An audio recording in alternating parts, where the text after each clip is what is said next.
Hello everyone, welcome back to the channel.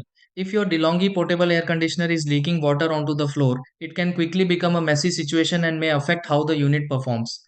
Water leaks can occur for several reasons, including a full drain reservoir, blocked drainage components, improper placement, or excessive moisture buildup during operation.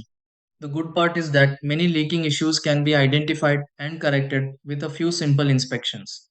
Before assuming there's internal damage, it's worth checking some common areas that often contribute to water escaping from the DeLonghi portable air conditioner. In this video, I'll walk you through several quick troubleshooting steps that may help stop the leak. Try these. Step 1. Empty collected water from the DeLonghi portable air conditioner. Step 2. Inspect the drain outlet on the DeLonghi portable air conditioner. Step 3. Clear any blockage in the DeLonghi portable air conditioner drainage path. Step 4.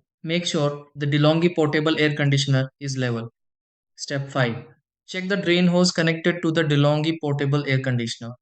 Step 6. Inspect the DeLonghi portable air conditioner for remaining leaks.